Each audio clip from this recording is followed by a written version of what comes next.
Seguimos en el tema 2, primeras técnicas de solución, y vamos a hacer una serie de ejercicios correspondientes al tema de separación de variables.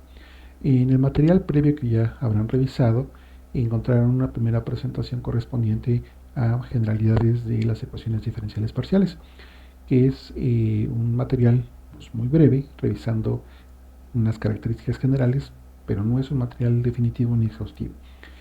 Dentro de esta presentación se revisó la manera en la que se puede determinar o clasificar una ecuación diferencial parcial, que es precisamente a partir del valor del discriminante.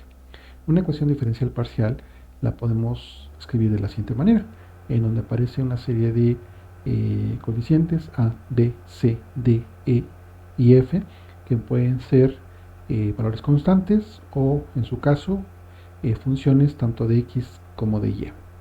Precisamente definiendo el discriminante como b cuadrada menos 4 veces el producto de A por C, este valor puede tener tres casos. Si el discriminante es negativo, decimos que la ecuación diferencial parcial es de tipo elíptico. Si el discriminante es mayor que 0, podemos decir que la ecuación diferencial parcial es de tipo hiperbólico. Y si el discriminante es nulo, correspondería a una ecuación diferencial parcial de tipo parabólico. Esta clasificación es importante ya que nos da información sobre la naturaleza de la ecuación diferencial parcial y entonces podemos determinar qué estrategia es la que nos correspondería abordar para su solución, más otros elementos, por supuesto, como son las condiciones de frontera y las condiciones iniciales. Pero también aquí cabe hacer señalizar algo muy importante. ¿De dónde proviene el nombre de esta clasificación? Sabemos que se hace referencia a las cónicas, y las cónicas en geometría aprendimos que las podemos obtener a partir de una ecuación algebraica de segundo orden. Entonces quiere decir que hay una relación, hay una analogía correspondiente con la ecuación diferencial parcial más general, y entonces es interesante revisar si efectivamente en esta transformación o equivalencia, pues una ecuación diferencial de tipo parabólico pues nos describe parábolas desde el punto de vista geométrico. Esto lo podrían ustedes revisar como material de consulta, un material que les complemente la información, ¿no? Pero sí es interesante en este momento que se dé esta relación desde un punto de vista geométrico. Bien, entonces vamos a revisar en una serie de ejemplos donde se nos pide clasificar la ecuación diferencial parcial a partir del discriminante. Entonces tenemos aquí el primer ejemplo, una ecuación diferencial parcial, y pues básicamente lo que tenemos que hacer es identificar el valor de los coeficientes, si son constantes o en su caso son variables. En este primer ejemplo vemos que A vale 1, B vale 3, C vale 1, son valores constantes, y entonces evaluamos directamente el discriminante. Nos dice que el discriminante es 5, que es mayor que 0, por lo tanto esta ecuación diferencial parcial es de tipo hiperbólico. Pasamos al siguiente ejercicio. Vemos inmediatamente que el valor de A, B y C es el mismo, valen 1, y entonces al evaluar el discriminante tendremos que el discriminante es menor que 0, por lo tanto, de acuerdo a nuestra clasificación, pues la ecuación diferencial parcial es elíptica. El siguiente ejemplo cambia el valor del coeficiente C, perdón, el coeficiente B, que es el que opera sobre la derivada parcial con respecto a X y con respecto a Y, y en este caso el discriminante es nulo, por lo tanto la ecuación diferencial parcial es parabólica. Hemos visto tres ejemplos de coeficientes constantes. Si vemos ahora en este nuevo ejemplo, tenemos ahora una función X que está multiplicando a la derivada parcial de segundo orden de U con respecto a Y. Evaluamos el discriminante y encontramos que ahora ya no es un valor constante, sino que es propiamente una función menos 4x. Y tendríamos que revisar entonces el comportamiento de esta función para los ciertos valores de esa función x. Entonces tenemos dos casos. Obviamente el caso x igual a 0, pues nos reduce, nos simplifica la ecuación diferencial parcial, y pues ya es otro problema completamente distinto. pero en este caso, si revisamos el valor de x para valores x mayores que 0, entonces el discriminante es negativo, y en esta región en particular la ecuación diferencial parcial es elíptica. En la región en donde tenemos x menor que 0, el discriminante es positivo, por lo tanto la ecuación diferencial parcial es hiperbólica.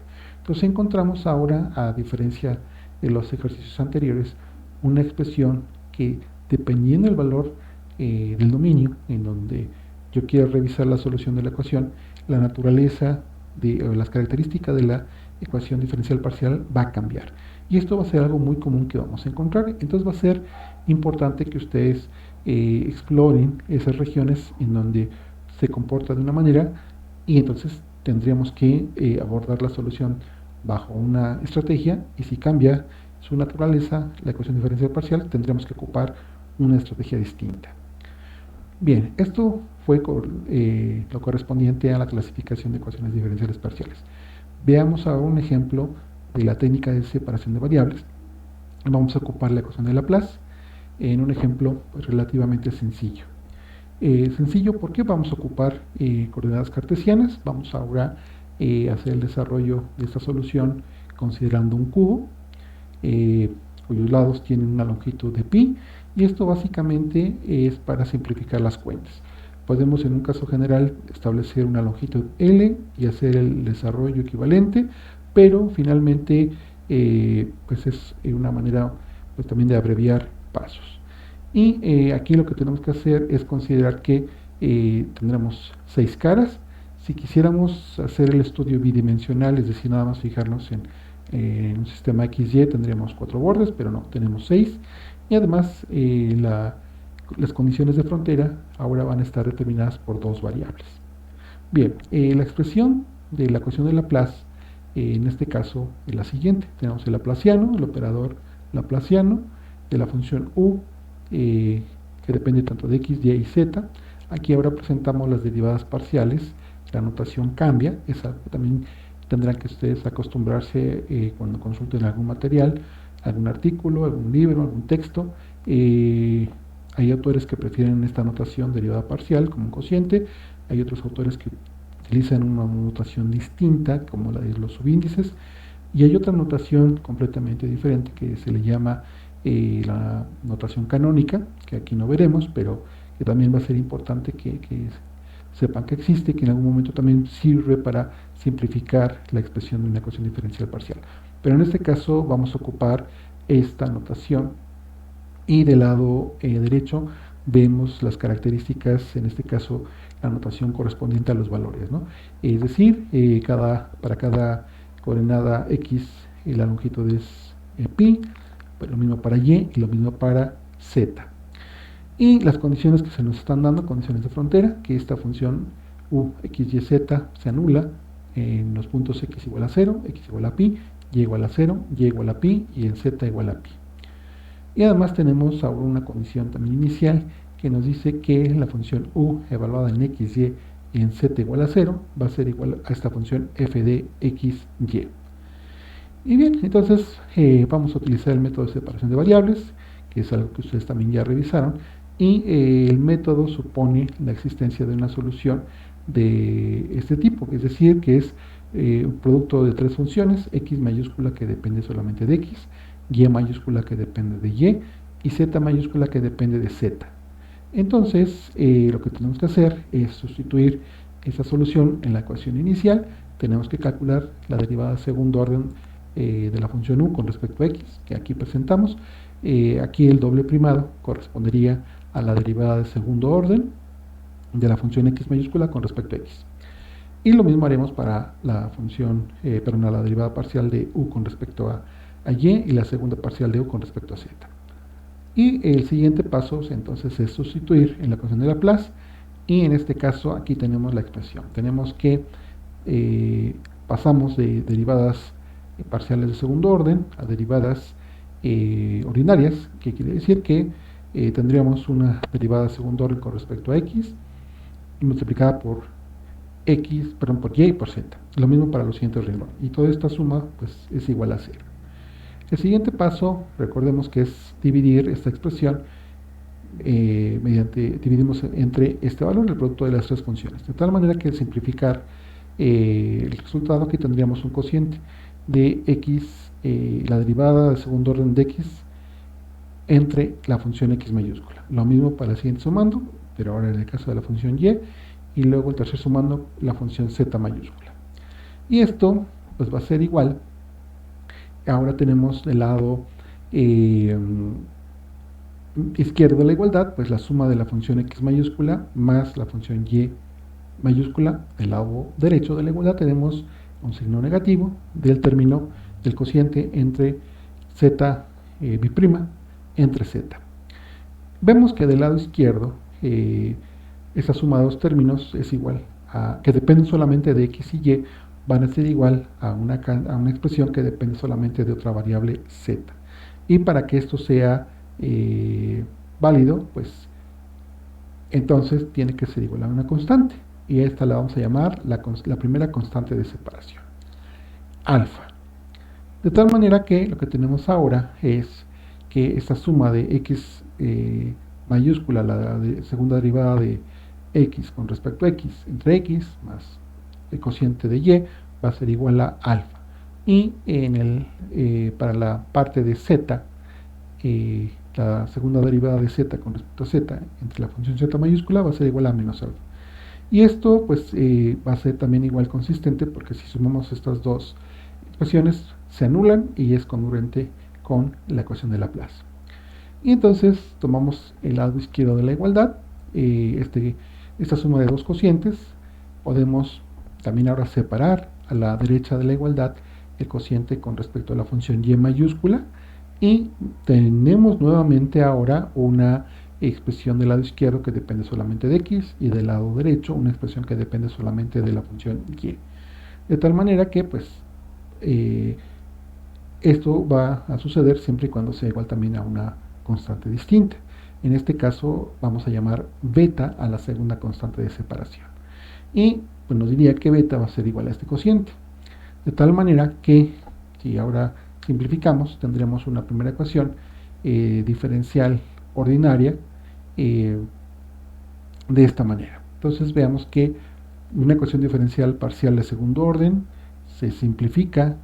Vamos a encontrar no una, sino tres ecuaciones diferenciales ordinarias que va a ser mucho más fácil manejar y resolver. Lo mismo para, si nos fijamos en y, ahora y podemos expresarlo en términos de esas constantes alfa y beta, y de tal manera que pues ahora el desarrollo para la ecuación diferencial de y tendría esta manera. Y nos faltaría pues, revisar la última ecuación, que en este caso tomamos las condiciones de frontera para la primera ecuación, para la segunda y para la tercera. Entonces tenemos un sistema de tres ecuaciones diferenciales de segundo orden con sus respectivas condiciones de frontera, pero hemos hecho un avance importante con el método de separación de variables, pero nos faltaría entonces ahora determinar los coeficientes, que es lo que vamos a hacer en el siguiente paso, determinar esas constantes de separación. Y entonces nos fijamos primero en la ecuación x mayúscula, y tomando en cuenta que x evaluado en 0 y x de pi, x mayúscula evaluada en pi es 0, pues esto solamente va a ocurrir si el valor de el negativo de beta es mayor que 0. De otra manera no se cumplirían las condiciones de frontera. Y entonces proponemos que beta sea un valor negativo. Tenemos la garantía de que menos n elevado al cuadrado es un valor negativo. Y entonces la ecuación anterior pues ahora se convierte a esta ecuación diferencial, la segunda derivada de x con respecto a x más n cuadrada por esta función x mayúscula es igual a 0 con esas condiciones de frontera. Y entonces esta ecuación ya la podemos resolver. Aquí entre paréntesis anotamos que ustedes pueden corroborar que efectivamente es la solución, esta solución. ¿Qué quiere decir esto? No quiere decir que ustedes pongan xn igual xn de x igual a seno de nx al sustituirla directamente en la ecuación diferencial, pues encontramos que 0 es igual a 0. No, más bien lo que queremos que ustedes corroboren en ese sentido es que entonces hagan el desarrollo de la ecuación diferencial de segundo orden ordinario. De la misma manera vamos a encontrar que para la función, la ecuación diferencial y mayúscula, tenemos que determinar la constante alfa menos beta. Ya sabemos quién es alfa, pero menos beta, nos faltaría determinar alfa. Nuevamente, revisando las condiciones de frontera, encontramos que el negativo de alfa menos beta tiene que ser mayor que 0. Y proponemos en este caso que alfa menos beta sea igual a menos m al cuadrado. Antes de revisar, pues vemos que también ya la expresión ahora tendría esta notación. Y aquí encontramos la solución en términos de una y sub m, que va a ser igual a seno con el argumento m por y. Y aquí hay que notar que alfa va a ser igual a menos beta menos m cuadrado. Reacomodando términos, tendríamos que m cuadrada menos m cuadrada va a ser igual a alfa. Y esto nos va a ayudar para simplificar la ecuación diferencial con respecto a z. Y entonces esta alfa pues la podemos expresar en términos de m y n, siendo esta la ecuación diferencial ordinaria de segundo orden, con la condición z mayúscula evaluada en pi es 0. Y aquí también pueden corroborar que la solución a esta ecuación diferencial es un seno hiperbólico con este argumento, argumento es raíz cuadrada de m cuadrada más n cuadrada que multiplica a pi menos z.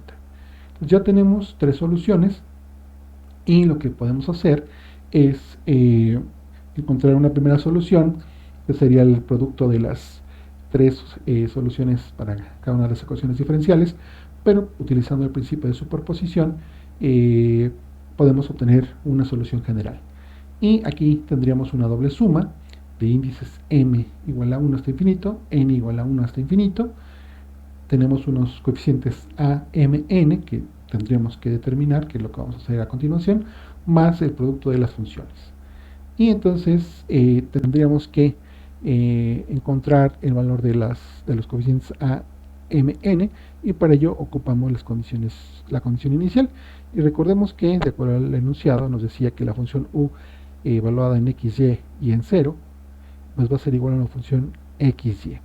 Y entonces lo que hacemos es ocupar precisamente esta condición inicial en z igual a 0, donde tengamos un z lo pasamos a 0, que en este caso correspondería al argumento del seno hiperbólico, y lo que hacemos en el siguiente renglón es mostrar nada más que el valor de pi lo pasamos adelante del radical, pero sigue siendo argumento de la función seno hiperbólico. Y entonces ahora tendremos que determinar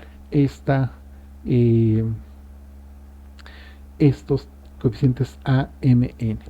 Y bueno, vamos a simplificarlo. Aquí vamos a proponer que llamemos c, m, n al producto de a, m, n por el seno hiperbólico, de tal manera que entonces ahora lo que nos interesa es encontrar una función f de x, y tal que la solución u evaluada en x, y en 0 sea igual a esta doble suma de coeficientes m y n. Vean que del lado derecho tenemos dos funciones seno, el producto de dos funciones seno. Y entonces, al igual que ustedes revisaron en la presentación de revisión, pues básicamente lo que tenemos que hacer es determinar una serie de Fourier de la función seno que satisfaga esas condiciones de frontera. Y entonces tendríamos ahora que este desarrollo, en donde también hacemos una suposición fuerte de que ustedes ya manejan con soltura toda la parte correspondiente a un desarrollo en series de Fourier, en la expresión equivalente a unas integrales, pues tendríamos que estos coeficientes c, m y n pueden encontrar en el desarrollo que vale cociente 4 entre pi cuadrada, una doble integral de 0 a pi, obviamente, para cada variable. Y entonces nuestra solución para los coeficientes a, m, n será esta cantidad cmn que acabamos de determinar entre el seno hiperbólico, que es lo que mostramos a continuación. Y entonces esto sería el valor de los coeficientes a, m, n que hay que incluir en la expresión, en la solución general a la ecuación diferencial parcial. Y entonces, a modo de prácticamente conclusión, lo que tenemos es que la solución general al problema de la ecuación de Laplace para un cubo de longitud pi con las condiciones de frontera señaladas en el enunciado así como la condición inicial, la solución general sería esta, donde aquí estamos mostrando el coeficiente AMN. Pero que de manera explícita, entonces, como lo presentamos a modo de cociente, tendría esta expresión. Y vemos que sigue siendo una doble suma, en donde ahora tenemos el detalle del valor de CMN, término de una doble integral, dividido entre el seno hiperbólico y multiplicado por las respectivas funciones seno de nx, seno de my y el seno hiperbólico. Y con esto concluimos el ejercicio de la solución de la ecuación de Laplace, pero vean que ahora el avance se dio de una manera mucho más sencilla, mucho más dinámica, suponiendo que hayan manejado previamente la técnica de separación de variables, más otros elementos que precisamente provienen de su formación previa en la carrera, es decir, desde el álgebra, desde cursos de ecuaciones diferenciales, y que en un momento dado esperemos que también en ese nivel de detalle ustedes puedan resolver y entregar cada solución, tanto para un ejercicio a cuenta o un ejercicio de la tarea de examen. Porque aquí en la presentación, como volvemos a comentar, en aras del tiempo, y abreviamos precisamente pasos, pero ustedes tendrán que hacer el trabajo completo. Y entonces esta primera parte del trabajo, como veremos más adelante, nos va a permitir también llegar a encontrarnos casos de ecuaciones diferenciales parciales que fuera de ejemplos sencillos en donde podemos obtener una solución completa, veremos que entonces el método de separación de variables quizá no sea el más conveniente, tendríamos que buscar una de las estrategias alternas que también se presentaron en el material de revisión y que de hecho lo que se verá en el siguiente subtema, una solución en serie de potencias que también se le conoce como método de Frobenius. Entonces vean la parte importante de identificar la naturaleza de una ecuación diferencial parcial y que quizá en un primer momento también aplicar una técnica de separación de variables pues a lo mejor no nos conduce a un trabajo pues que nos dé una solución, pero que sí nos permita entonces identificar que podemos ocupar una estrategia distinta. Bien, con esto termino el ejercicio y posteriormente también tendremos materiales adicionales con el tema del método de Frobenius.